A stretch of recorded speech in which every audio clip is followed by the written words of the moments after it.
টানা ২১ ঘন্টার ম্যারাথন বৈঠক করেও কোনো সমঝোতায় পৌঁছতে ব্যর্থ ইরান ও আমেরিকা। রোববার সকালে পাকিস্তানের রাজধানী ইসলামাবাদে এক সংবাদ সম্মেলনে এমন তথ্য জানিয়েছেন মার্কিন ভাইস প্রেসিডেন্ট জেডি ভ্যান্স। তিনি বলেন, পরমাণু বোমা তৈরির পেছনে ছুটবে না এমন কথা দিতে পারেনি তেহরান। তবে ভ্যান্স দাবি করেন, বর্তমানে ইরানের পরমাণু সক্ষমতা ধ্বংস করে দিয়েছে পেন্টাগন।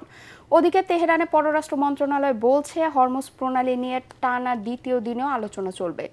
অন্যদিকে মার্কিন প্রেসিডেন্ট ডোনাল্ড ট্রাম্প বলছেন, চুক্তি হওয়া কিংবা না হওয়া তার কাছে খুব একটা বড় বিষয় নয়। হোয়াইট হাউসের বাইরে সাংবাদিকদের তিনি বলেন, আগামীতে যুদ্ধে ইরানকে সহায়তা করলে চায়নার পরিণতি ভালো হবে না। আরও জানাচ্ছেন আদিব মোহাম্মদ।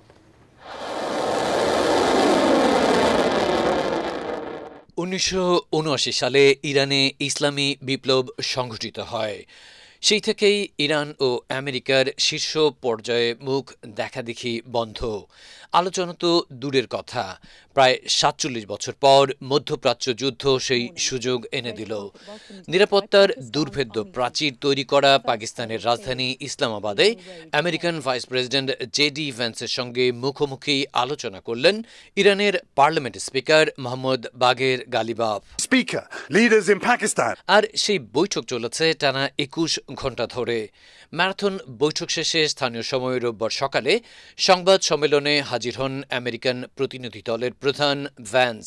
জানান, ইরানের সঙ্গে লম্বা সময় বৈঠক হলেও তাতে কোনো সমঝোতা হয়নি। Bridge the gap and get to a deal. We have been at it now for 21 hours and we've had a number of substantive discussions with the Iranians. That's the good news. The bad news is that we have not reached an agreement. তিনি বলেন, পরমাণু বোমা তৈরির পেছনে ছুটবে না এমন কথা দিতে পারেনি তেহরান, তাই শান্তি চুক্তিতে পৌঁছানো সম্ভব হয়নি। তবে ভ্যান্স দাবি করলেন, বর্তমানে ইরানের পরমাণু সক্ষমতা ধ্বংস করে দিয়েছে পেন্টাগন। সেই সাথে দেশটিকে সবশেষ একটি প্রস্তাবনাও দেয়া হয়েছে বলে জানালেন জেডি।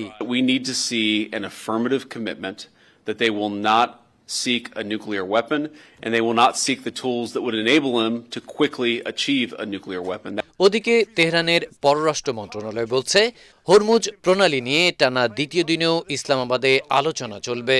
এ সময় ওয়াশিংটনকে অতিরিক্ত আবদার অনুরোধ করতেও নিষেধ করা হয়। অন্যদিকে আমেরিকান প্রেসিডেন্ট ডোনাল্ড ট্রাম্প বলেছেন, চুক্তি হওয়া কিংবা না হওয়া তার কাছে খুব একটা বড় বিষয় নয়। হোয়াইট হাউসের বাইরে সাংবাদিকদের তিনি বলেন, আগামীতে যুদ্ধে ইরানকে সহায়তা করলে চায়নার পরিণতি ভালো হবে না।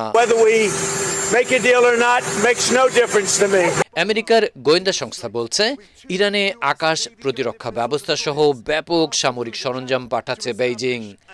এদিকে সৌদি আরবে যুদ্ধ বিমান সহ বেশ কিছু প্রতিরক্ষা সরঞ্জাম পাঠিয়েছে পাকিস্তান বলে জানিয়েছে রিয়াদ।